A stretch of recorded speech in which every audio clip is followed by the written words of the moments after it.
Friends, welcome to my academy. Friends, आज की ये क्लास आपके सीटेट के एग्ज़ाम के लिए मोस्ट इंपॉर्टेंट क्लास होने वाली है, क्योंकि आज के इस क्लास में बाल विकास की अवस्थाएं यानी कि स्टेज ऑफ चाइल्ड डेवलपमेंट के बारे में देखने वाले हैं।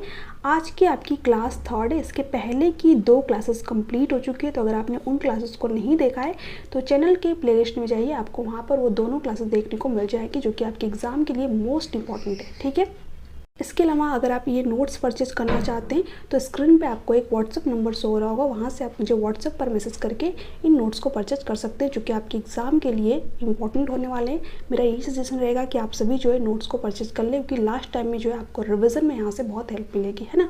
तो चलिए स्टार्ट करते हैं। यहाँ पर देखिए, जो बाल विकास की अवस्थाएँ यानी कि स्टेज ऑफ जो चाइल्ड डेवलपमेंट है, इसमें जो पहली अवस्था है वह है प्रसव पोड यानी कि प्री नेटल स्टेज, जिसमें जो बच्चा होता है वो 9 महीने या 280 दिन का होता है। तो यहाँ से आपके एग्जाम में डायरेक्ट क्वेश्चन बनता है कि प्री नेटल स्टेज में बच्चा कितने दिनों का होता है, तो 280 दिन का होता है या फिर 9 महीने का होता है। ठीक है, इसमें जो बच्चा होता है इसकी जो ग्रोथ होती है बहुत ही फास्ट होती है ना। 9 महीने पूरे इसके आर्गन वगैरह बन जाते हैं, है ना। यह अवस्था माता के गर्भधान यानी कि कॉन्सेप्शन से शुरू होती है, क्योंकि मैंने आप लोगों को बताया था कि जो हमारा डेवलपमेंट होता है ये माँ के गर्भ से ही शुरू हो जाता है और जब तक हमारी मृत्यु नहीं होती तब तक निरंतर चलता रहता है। ठीक है, तो ये जो गर्भाधान की अवस्था होती है, यहीं से क्या होता है, बच्चे का विकास होना शुरू हो जाता है। तो ये थी आपकी प्रसव पूर्ण अवस्था यानी कि प्री नेटल स्टेज, जिसकी शुरुआत कहाँ से होती है, कॉन्सेप्शन पीरियड से यानी कि गर्भाधान से। आगे देखते हैं हम लोग यहाँ पर जो नेक्स्ट स्टेज है वह है शैशवावस्था, इन्फेंसी स्टेज। इसमें जो बच्चा होता है वो जन्म से लेकर के 2 साल तक का होता है। ठीक है, इसके बारे में देखते हैं, ये इंपॉर्टेंट है, यहाँ से आपके एग्जाम में क्वेश्चन आते हैं। इस अवस्था में शिशु पूर्ण रूप से माता पिता पर निर्भर रहता है, उसका व्यवहार मूल प्रवृत्तियों पर आधारित होता है। ठीक है, अब देखिए, जो जन्म से लेकर के 2 साल तक का बच्चा होता है ये अपनी सभी गतिविधियों के लिए अपने पेरेंट्स पर निर्भर होता है। ठीक है, बच्चे को भूख भी लगेगी तो उसके लिए क्या है, अपने माता पिता पर बच्चा निर्भर है। इसके अलावा आपने देखा ही होगा, जो जन्म से लेकर के 2 साल तक के बच्चे होते हैं वो अक्सर करके अपने माता पिता, अपने पेरेंट्स के पास ही रहना पसंद करते हैं। ठीक है, इस स्टेज में जो बच्चे का व्यवहार होता है वो उसके मूल प्रवृत्तियों पर आधारित होता है। देखिए, मूल प्रवृत्तियों के बारे में जब हम लोग मैकडूगल को पढ़ेंगे तो पूरा डिटेल में पढ़ेंगे, बट यहाँ पर थोड़ा सा समझ लीजिए। जैसे बच्चे को जब भूख लगती है तो बच्चा क्या करता है, रोना स्टार्ट करता है ना।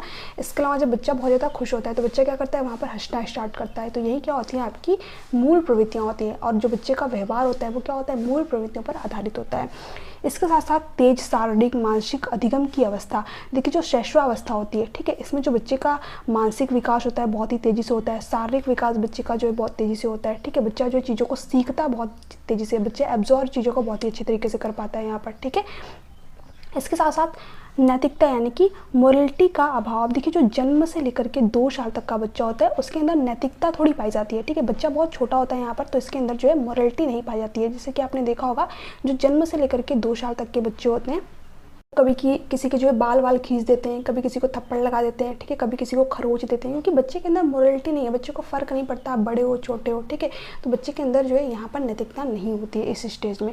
आगे देखते हैं हम लोग। जो स्टेज है वह है पूर्व बाल्यावस्था यानी कि अर्ली चाइल्डहुड स्टेज। इसमें जो बच्चा होता है वो 2 से लेकर के 6 वर्ष का होता है। ठीक है, ये भी आपके एग्जाम के लिए इंपॉर्टेंट है, यहाँ से भी आपके एग्जाम में क्वेश्चन पूछे जाते हैं। इसमें बच्चा अनुकरण यानी कि इमिटेशन द्वारा सीखता है। ठीक है, जैसे कि मान लीजिए अगर बच्चे के सामने अच्छी लैंग्वेज का यूज कर रहे हैं, अच्छी भाषा का यूज कर रहे हैं, तो बच्चा भी उसी तरीके की भाषा जो है आपके सामने प्रदर्शित करेगा। ठीक है, अगर आप बच्चे के सामने अच्छा व्यवहार प्रदर्शित करें तो बच्चा भी उसी तरीके का व्यवहार आपके सामने प्रदर्शित करेगा। ठीक है, मान लीजिए बच्चे के सामने जो है आप गाली गलौज वाली भाषा का यूज कर रहे हो, तो फिर बच्चा भी क्या करेगा, उन्हीं गाली गलौज वाली भाषा को सीख जाएगा, है ना। क्योंकि यहाँ पर जो बच्चा होता है वो अनुकरण इमिटेशन द्वारा सीखता है। जैसा व्यवहार बड़े प्रदर्शित करते हैं, बच्चा भी उसी तरीके का व्यवहार प्रदर्शित करता है। इस अवस्था में जिज्ञासा यानी कि क्यूरियोसिटी ज़्यादा होती है। अब जो 2 से लेकर के 6 साल तक के बच्चे होते हैं, अगर आपके घर में होंगे तो आप यहाँ पर रिलेट कर पाएंगे कि ये बच्चे क्वेश्चन बहुत ज़्यादा करते हैं। ठीक है, हर चीज़ से रिलेटेड क्वेश्चन करेंगे। कभी कभी तो पेरेंट्स जो है यहाँ पर परेशान भी जाते हैं कि बच्चा इतना ज़्यादा क्वेश्चन क्यों कर रहा है। ठीक है, तो इस बच्चे के अंदर क्या होती है, क्यूरियोसिटी, जिज्ञासा बहुत ज़्यादा होती है। हर चीज़ के बारे में जो है बच्चा जानना चाहता है, हर चीज़ से रिलेटेड बच्चा जो है यहाँ पर क्वेश्चन करता है। इस अवस्था को टॉय एज कहा जाता है, क्योंकि इसमें जो बच्चा होता है वो खिलौनों से जो है ज़्यादा खेलता है ना। यह भाषा अर्जन के लिए संवेदनशील चरण यानी कि सेंसिटिव पीरियड है। यहाँ से आपके एग्जाम में ये क्वेश्चन डायरेक्ट बना हुआ है कि भाषा अर्जन के लिए, ठीक है, सबसे सेंसिटिव पीरियड कौन सा है, तो 2 से लेकर के 6 साल यानी कि अर्ली चाइल्डहुड, है ना। कि जैसा अभी मैंने आप लोग साथ में बताया कि जो बच्चा होता है यहाँ पर क्या करता है, अनुकरण करता है। तो जो भी जैसी भाषा आप बच्चे के सामने प्रदर्शित करते हैं, बच्चा क्या करता है, उसको सीख जाता है। तो इसलिए जो बच्चा होता है उसके लिए जो 2 से 6 साल का पीरियड होता है, ये भाषा अर्जन के लिए बहुत ही सेंसिटिव पीरियड होता है। इसलिए कहा जाता है जो बच्चे होते हैं उनके सामने अच्छा व्यवहार प्रदर्शित कीजिए, ठीक है, अच्छी तरीके से बातचीत कीजिए, है ना, क्योंकि यहीं से जो है बच्चे का बेस बनता है, आधार बनता है, यहीं से वो चीज़ों को सीखना स्टार्ट करता है। तो अगर आपसे एग्जाम में पूछे कि भाषा विकास के लिए सबसे सेंसिटिव पीरियड कौन सा है, सबसे संवेदनशील अवधि या फिर चरण कौन सी है, तो वो 2 से लेकर के 6 साल है, यानी कि अर्ली चाइल्डहुड है ना। आगे देखते हैं यहाँ पर है, इस अवस्था में बच्चा कल्पनाशीलता वाले गेम्स में एक्टिव रूप से भाग लेता है, ठीक है। अब यहाँ पर बच्चा कल्पना कर नहीं पाता है, बट कल्पनाशीलता वाले जो गेम होते हैं उनको खेलना शुरू कर देता है, ठीक है। जैसे कि जो बच्चा होता है कभी कभी क्या करता है, अपने पेरेंट्स को डरा देता है, ठीक है, मैं शेर हूँ, मैं बिल्ली हूँ, ठीक है, मैं आपको खा जाऊँगा, इस तरीके की चीज़ें करता है। तो बच्चा क्या करता है, कल्पनाशीलता वाले यहाँ पर गेम खेलता है, जैसे कि जो गुड्डे गुड़ियाँ होते हैं, ठीक है, उसमें बच्चा जो है खुद को एक कैरेक्टर बना लेता है कि मतलब मैं राजा हूँ, ठीक है, तुम रानी हो, इस तरीके की जो चीज़ें होती हैं, जो कल्पनाशीलता वाले गेम होते हैं उनको खेलना यहाँ पर शुरू कर देता है। आगे है उत्तर बाल्यावस्था यानी कि लेटर चाइल्डहुड, ठीक है।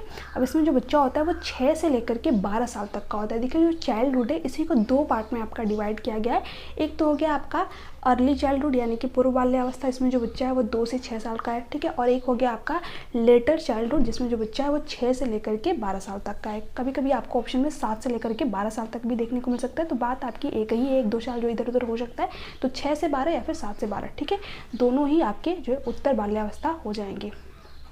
तार्किक चिंतन लॉजिकल थिंकिंग की अवस्था कहा जाता है। तो यहाँ से आपके एग्जाम में डायरेक्ट क्वेश्चन बना हुआ है कि लॉजिकल थिंकिंग की स्टेज कौन सी है, कौन से स्टेज में बच्चा जो है लॉजिकल थिंकिंग यानी कि तार्किक चिंतन करने लगता है। तो कौन से स्टेज में, लेटर चाइल्डहुड में, जब बच्चा 6 से लेकर के 12 साल तक का होता है तब बच्चा जो है हर चीज़ के लिए लॉजिक करता है, तर्क करता है कि ये चीज़ क्यों हुई, कैसे हुई, ठीक है। इसे आरंभिक स्कूल की एज कहा जाता है। अब देखिए जो 6 से लेकर के 12 साल तक का बच्चा होता है वो स्कूल जाना प्रारंभ करता है। तो इसे क्या कहते हैं, आरंभिक स्कूल की अवस्था कहते हैं, ठीक है, स्कूल की एज कहते हैं। 2 से लेकर के 6 साल तक का भी बच्चा स्कूल जाता है, बट वो प्ले वे वगैरह में जाता है, ठीक है। बट जो बच्चा शुरू से स्कूल प्रॉपर तरीके से स्कूल जाना शुरू करता है वो कब से स्टार्ट करता है, जब वो 6 से लेकर के 12 साल तक का होता है। आगे देखते हैं, गंदी अवस्था कहा जाता है। अब देखिए जो 6 से लेकर के 12 साल तक का बच्चा होता है ये कपड़े वगैरह बहुत गंदा करता है, क्योंकि इस बच्चे के अंदर स्फूर्ति बहुत ज़्यादा होती है, ठीक है। बच्चा जो है कहीं पर भी खेलना स्टार्ट कर देता है, जहाँ पर कीचड़ वगैरह होते हैं वहाँ पर भी बच्चा खेलना स्टार्ट कर देता है, ठीक है। उछल कूद बहुत ज़्यादा करता है। जैसे कि आपने एक ऐड भी देखा होगा सर्फ एक्सेल का, 10 रुपये में सारे दाग साफ, ठीक है। तो उसमें जो बच्चा है वो कितने साल तक का है, 6 से लेकर के 12 साल तक की है, क्योंकि उसमें जो बच्चा है वो क्या करता है, पूरा कीचड़ वगैरह में अपने कपड़े गंदे कर लेता है, ठीक है। फिर जो उसकी दादी होती है वो कहते हैं कि अरे बेटा कोई बात नहीं, 10 रुपये में सारे दाग साफ हो जाएंगे, ठीक है। तो मतलब ये तो मैं ऐड का बता रही हूँ यहाँ पर, बट जो बच्चा है वहाँ पर वो कौन सी स्टेज में, 6 से लेकर के 12 साल तक की अवस्था में है, ठीक है, यानी कि लेटर चाइल्डहुड में, है ना। तो इसीलिए इसे क्या कहा जाता है, गंदी अवस्था कहता है, कि इसमें जो बच्चा है बहुत ही ज़्यादा कपड़े वगैरह गंदा करता है, ठीक है, खुद को गंदा एक तरीके से रखता है। स्फूर्ति की अवस्था या स्मार्ट एज कहा जाता है, ठीक है। तो मैंने यही चीज़ अभी आप लोगों के साथ में डिस्कस की कि जो 6 से लेकर के 12 साल तक का बच्चा होता है इसके अंदर स्फूर्ति बहुत ज़्यादा होती है, ठीक है। बच्चा बहुत ज़्यादा उछल कूद करता है और जो है इस समय जो बच्चा होता है वो दिखने में भी स्मार्ट लगता है, अच्छा लगता है, ठीक है। इसे खेलों की अवस्था गेम्स स्टेज कहा जाता है। अब देखिए जो 6 से लेकर के 12 साल तक का बच्चा होता है ये खिलौनों से नहीं खेलता है, ये खुद के खेल खेलता है, जैसे कि खो खो वगैरह हो गए, ठीक है, कबड्डी वगैरह हो गई, ये खेल खेलता है। बट जो 2 से लेकर के 6 साल तक का बच्चा था वो खिलौनों से खेल रहा था। तो इस चीज़ में जो है अंतर समझिएगा कि 2 से लेकर के 6 साल तक का बच्चा खिलौनों से खेलता है, बट 6 से लेकर के जो 12 साल तक का बच्चा होता है वो खेलों की अवस्था उसे कहते हैं, गेम्स स्टेज कहते हैं। बच्चा जो है यहाँ पर गेम खेलता है, खुद के गेम खेलता है, ठीक है। आगे इस अवस्था में संग्रहण यानी कि स्टोरेज की प्रवृत्ति विकसित होने लगती है। बच्चे जो है यहाँ पर क्या करते हैं, चीज़ों को स्टोर करके रखते हैं। जो 6 से लेकर के 12 साल तक का बच्चा होता है आपने देखा होगा बहुत सारी चीज़ें इकट्ठा करके रखता है, कभी कुछ उठा करके लाएगा, कभी कुछ उठा करके लाएगा। तो जो स्टोरेज यानी जो संग्रहण की प्रवृत्ति है वो बच्चे के अंदर कब डेवलप होती है, जब बच्चा 6 से लेकर के 12 साल तक का होता है, ठीक है। आपने देखा होगा जो 6 से लेकर के 12 साल तक के बच्चे होते हैं मतलब वो बहुत सारी चीज़ें स्टोर करके रखते हैं, संग्रहित करके रखते हैं, ठीक है। टोली समूह गैंग की अवस्था कहा जाता है, यानी जो इसमें बच्चे होते हैं वो अपने समूह बनाते हैं अपने सेम एज के बच्चों के साथ में। जो लड़कियां होती हैं वो लड़कियों के समूह बनाते हैं, जो लड़के होते हैं वो लड़कों के समूह बनाते हैं, ठीक है। इसे जीवन का अनोखा काल यूनिक पीरियड कहा जाता है। अगर आपसे पूछा जाए कि आप जो है जीवन की कौन सी स्टेज में वापस जाना चाहोगे? तो आप मतलब ज़्यादातर लोगों का यही जवाब रहता है बाल्यावस्था में, क्योंकि ये जीवन का यूनिक पीरियड होता है, अनोखा काल होता है, ठीक है। इसमें जो बच्चा होता है पूरी तरीके से स्वतंत्र होता है, ठीक है। उस पर किसी तरीके का लोड नहीं होता है अपने ड्रीम्स का, ठीक है, अपने परिवार का। बच्चा यहाँ पर क्या होता है, सिर्फ उसको खाने पीने खेलने से मतलब होता है ना। तो ये क्या होता है, जीवन का सबसे यूनिक पीरियड होता है, अनोखा काल होता है ना। तो ये भी पॉइंट आपको ध्यान रखने हैं। और जितने पॉइंट मैंने आप लोगों को यहाँ पर बताए, ये सारे के सारे पॉइंट इंपॉर्टेंट है, यहाँ से आपके एग्जाम में डायरेक्ट क्वेश्चन बनते हैं, ठीक है। मैंने हाईलाइट भी कर रखा है, तो इसको जो है ध्यान से जरूर रीड कर लीजिएगा। आगे देखते हैं, पूरा अवस्था एडोलेसेंस, ठीक है। इसमें जो बच्चा, मतलब अब बच्चा तो नहीं रह गया, जो किशोर या फिर जो किशोरी होते हैं वो 12 से लेकर के 18 साल तक के होते हैं, ठीक है। इसे जीवन का सबसे कठिन काल कहा जाता है। क्यों इसे जीवन का सबसे कठिन काल कहा जाता है? क्योंकि इसमें जो किशोर या फिर किशोरी होती है, इसको अपनी एक आइडेंटिटी बनानी होती है, अपनी एक पहचान बनानी होती है कि आगे जाकर के लाइफ में करना क्या है, ठीक है, करियर किस फील्ड में बनाना है ना।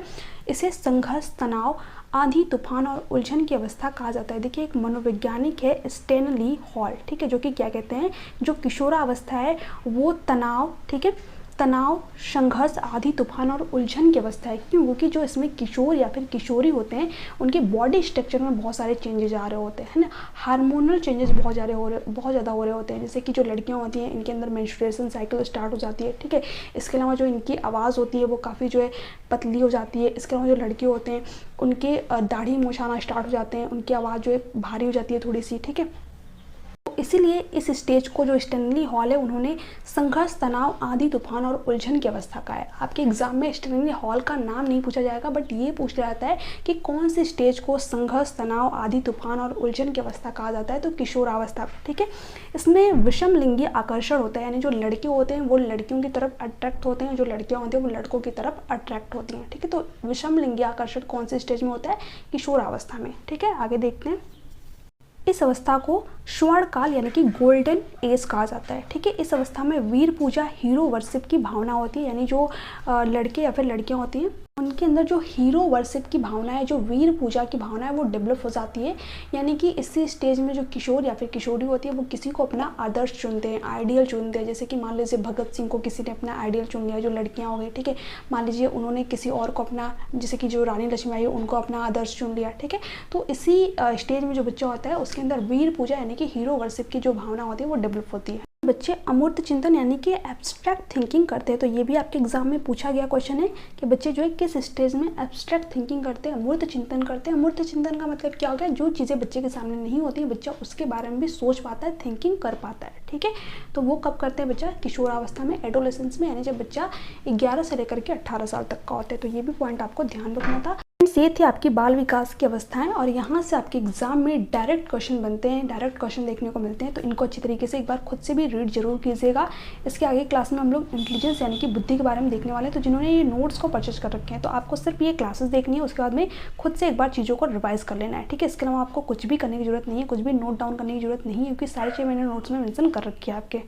क्योंकि जितना देर में आप चीज़ों को लिखेंगे उतना देर में आप अपना एक अलग सब्जेक्ट जो है कवर कर लेंगे। तो सिर्फ आपको यहाँ पर चीज़ों को सुनना है, उसके अलावा जो नोट्स मैंने दे रखे हैं उनको अच्छी तरीके से रीड कर लेना है और प्रीवियस ईयर क्वेश्चन पेपर की प्रैक्टिस करनी है। इसके अलावा आपको कुछ भी करने की जरूरत नहीं है। जो CDP है, इसमें आपके जो 30 में से 30 नंबर ईजिली आ जाएंगे, ठीक है। क्योंकि ये CDP अपने आप में खुद एक ईजी सब्जेक्ट होता है। अगर आप इसको रियल लाइफ से रिलेट करके देखेंगे तो सारी चीज़ें आपको अपने आसपास ही देखने को मिल जाएंगी, ठीक है।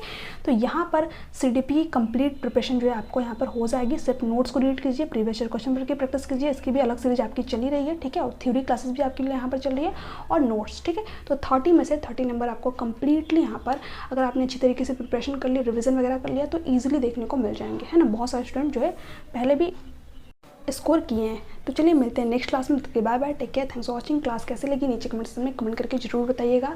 वीडियो अच्छी लगी तो प्लीज़ वीडियो को ज़्यादा से ज़्यादा शेयर कीजिएगा, लाइक कीजिएगा, कमेंट कीजिएगा। Thanks for watching.